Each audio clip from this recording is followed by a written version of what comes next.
interacción fármaco-receptor y su manifestación mesurable, el efecto farmacológico, la ley de acción de masa, fundando la llamada teoría de la ocupación de los receptores.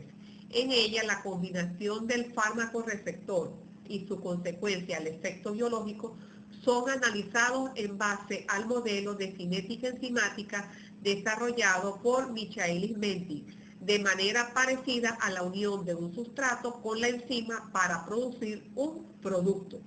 Así que el caso de la interacción fármaco-receptor, la magnitud de la respuesta biológica se considera directamente proporcional al porcentaje de sus receptores ocupados por las moléculas de la droga, con un máximo equivalente a la ocupación total o saturación de los sitios de los receptores.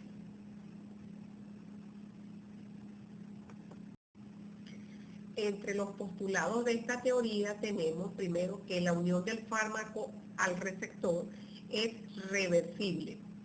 El efecto de un fármaco es proporcional al número de receptores ocupados y el efecto máximo se alcanza cuando todos los receptores están ocupados, aunque puede producirse el efecto máximo aún cuando solo una pequeña fracción total de receptores está ocupado. Es aquí cuando surge entonces el concepto de receptores de reserva.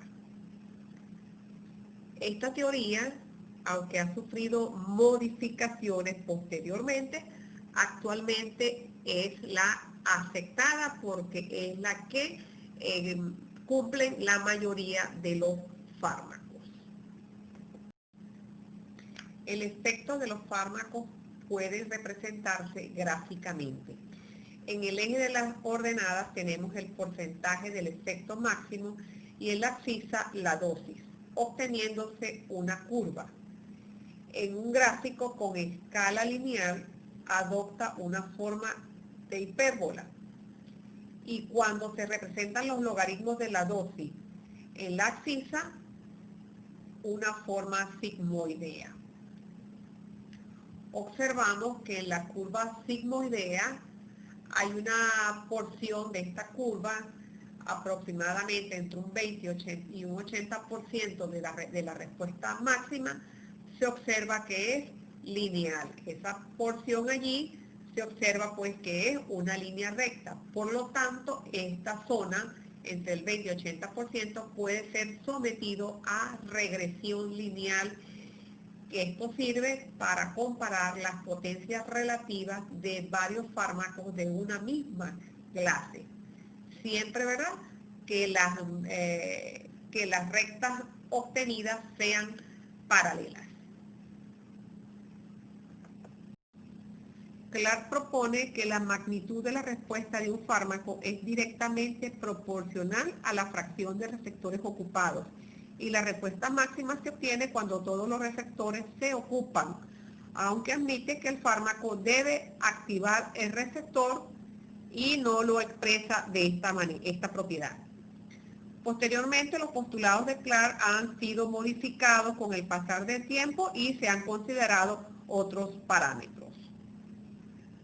Los dos requisitos básicos de un receptor farmacológico son la afinidad elevada por su fármaco con el que se fija independientemente de su concentración y la especificidad gracias a la cual puede distinguir una molécula de otra aunque sean parecidas.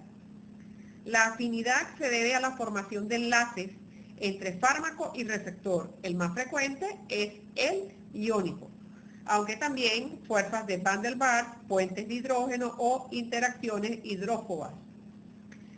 La fijación del fármaco a su receptor es de carácter reversible, por lo que se aplica la fórmula que ven en pantalla, donde S equivale a moléculas del fármaco, R al número de receptores libres, FR, el complejo fármaco-receptor o el número de receptores ocupados.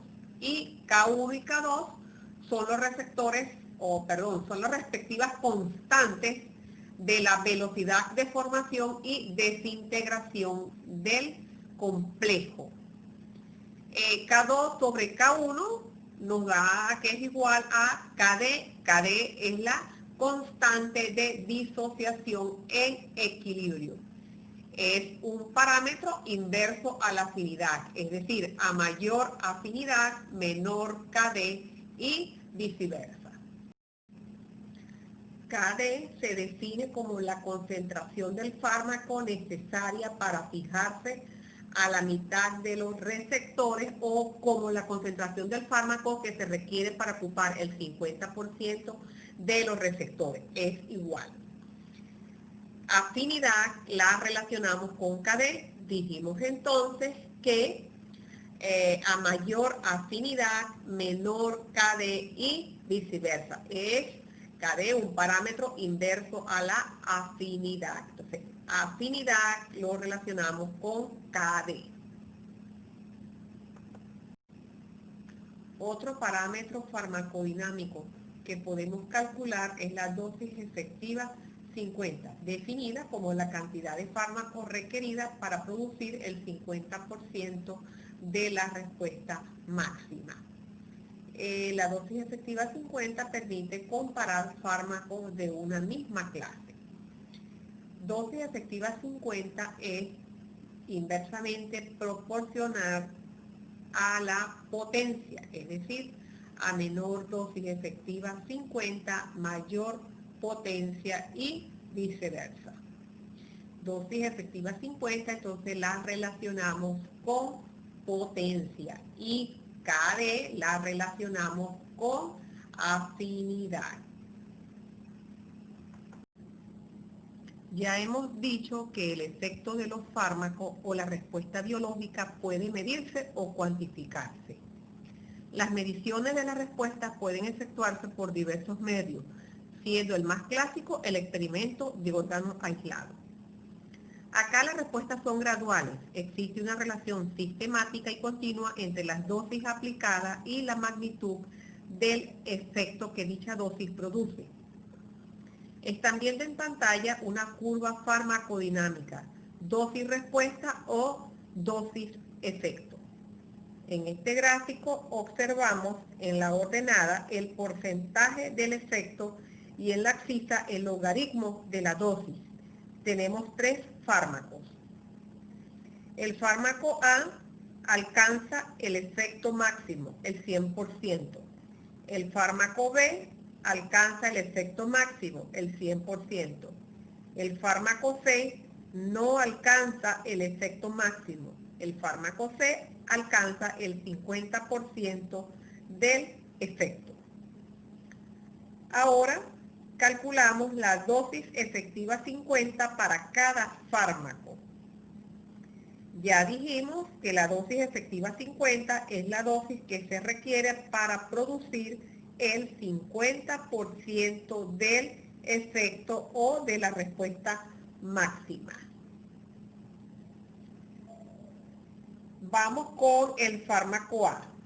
Buscamos en el eje de la ordenada o en el eje de las Y el porcentaje del efecto. En este caso, el 50%.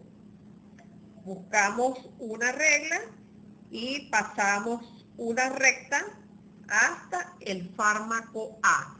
Y desde allí, desde ese punto, marcamos hasta el eje de las X, donde coincide con el logaritmo de las dosis.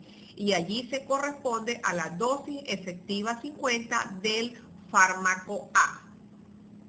De la misma forma, calculamos la dosis efectiva 50 del fármaco B. El fármaco C, recuerden que dijimos que no alcanza el 50% del efecto, que no alcanza el 100% del efecto, solo el 50% del efecto. Al calcular la dosis efectiva 50, nos fijamos en la ordenada y vamos a buscar el 50% del efecto del fármaco C, que en este caso se corresponde, de acuerdo al eje de la Y, al 25%. Y desde allí trazamos una recta hasta el fármaco C. Y luego descendemos hasta el eje de la axis, donde